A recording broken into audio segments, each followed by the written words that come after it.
welcome to another edition of Dragway Memories. I hope everybody's staying healthy and staying sane and staying home and just staying, because we got lots to show you this week. We got the regular Professor Bill. He's going to go through some Peter McRitchie shots, and boy oh boy, has he got some good ones there. I got a few other things to show you, but for now, let's see what Professor Bill has. Alright, here we are with another special presentation. We're going to feature some shots from Peter McRitchie when he was a young lad. Another excellent contributor, a very staunch supporter of our series, and quite thankful to have these Peter McRitchie shots.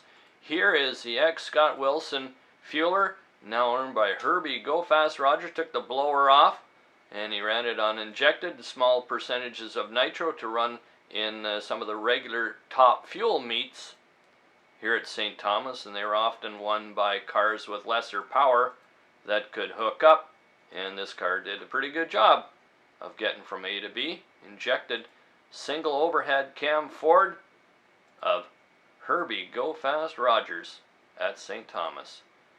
Look at this 392 Hemi. I like the Mickey Thompson valve covers.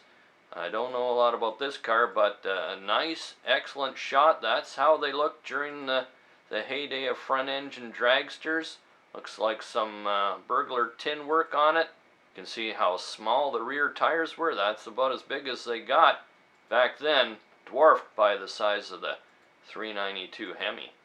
Paul Day spent quite a bit of time in Canada here with his Agitator 40 Willys pickup truck, and that looks to be at Toronto International Dragway, so this would be about 1970. Look at that Akron Arlen, and a Duster sponsored by Plymouth. There's quite a few factory racers back then, Akron Arlen being not as tight-knit as, say, Sox and Martin, but he did work a lot with Firestone, and he made a lot of extra money doing tire testing during the week. And of course there's Grumpy's 69 Camaro and Larry Arnold's Super Cuda ramp truck in the background. And here we are at Windsor Dragway. Boy, you think Toronto International didn't last long. Windsor is even worse, from about 68 to 72 or something like that. Not very long. This is Al Burglar in his competition coupe, Seaport Automotive Anglia in the far lane. This Windsor WCS Action. Both of those guys not too far from the Detroit border.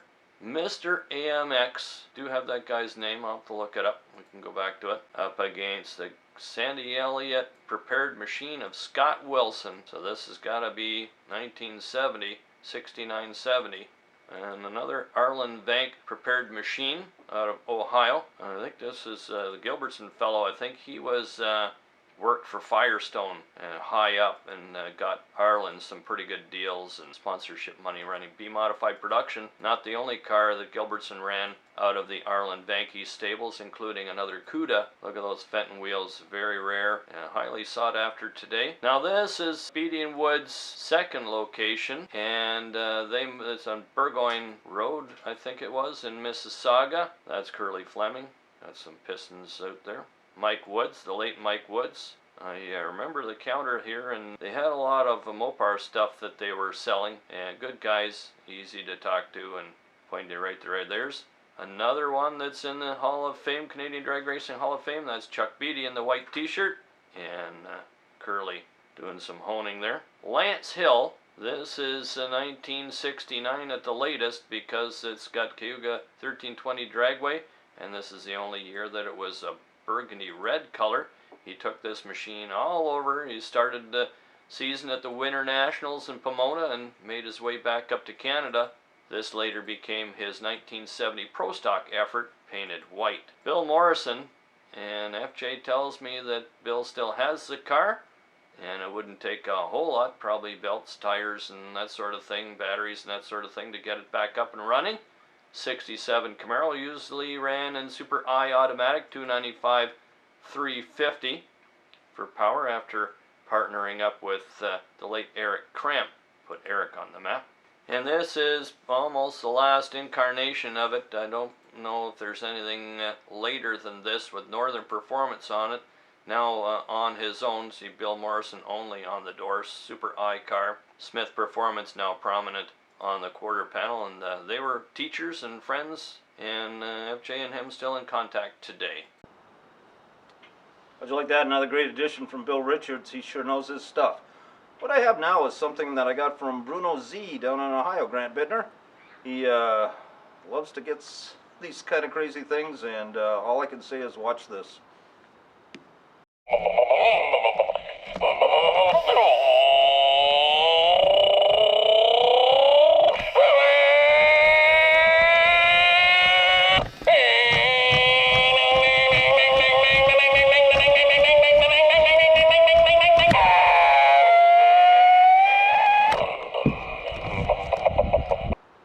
That was interesting, wasn't it? That was something that was given to me by Grant Bittner, aka Bruno Z, down in Ohio. He comes and sees me a couple times a year.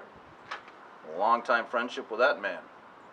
I first started working at the track in 1986. That's where I first met Chris Smith. He, at the time, had just built a gorgeous 33 Willis, beautiful red, chrome everywhere, big block Chevy. The thing was just gorgeous. And then he crashed it and hurt himself bad, so they rebuilt it. And I got to thinking, what was the differences between the cars? So I got in touch with John Torelli, Big John Torelli, who built the car and did the upgrades after the crash. So I'll show you some photos here and let you know what Mr. Torelli said. Check it out. I recently had the opportunity to talk to John Torelli about the cars he built, and two of those cars were the Chris Smith Willis.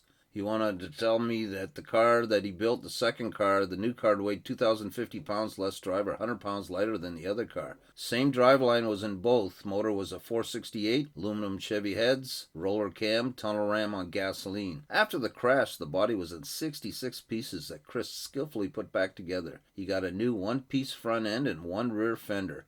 He used no body filler, everything was matte and resin, and a lot of block sanding. The new chassis was all 4130 chrome moly, double frame rail, Coney coil-over shocks, short front on a 3-inch drop tube axle. Rear was 9-inch Ford with a 4-link and a 12-inch Coneys. The wheelbase was lengthened from 100 inches to 104 inches. The rear fenders are moved up on the body 4 inches. Once everything was mounted and welded up, Chris took it home and did all the tin work himself, all the brake lines, and the wiring was hidden inside the chassis. We drilled holes and ran fish wires to be able to do it as the chassis was being built. Chris finished the body, put it in epoxy primer, and block sanded it till it was as perfect as humanly possible. Custom red mix of his own design was applied in a booth by two experts from the paint manufacturer that he worked for. The old car ran 930s and the new car ran 870s with the same driveline. I have built more than 200 cars in my career, and this is one of the 5 best.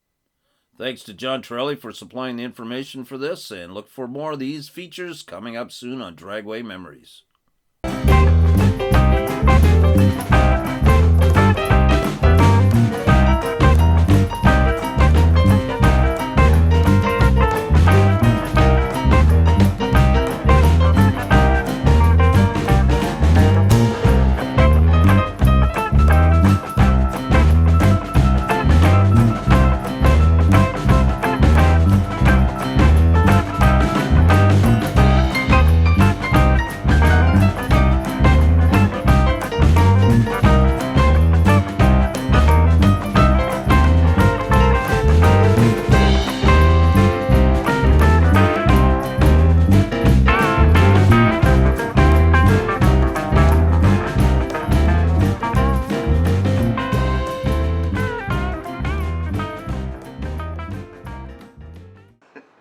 Okay, folks, that's it for another edition of Dragway Memories. I want to thank you all for watching. Please subscribe, and I'm going to leave you with a little preview of what I've got in store for you for the next little while. Until Bill and I get back together, I'm just winging it here, so thank you for watching. See you next week.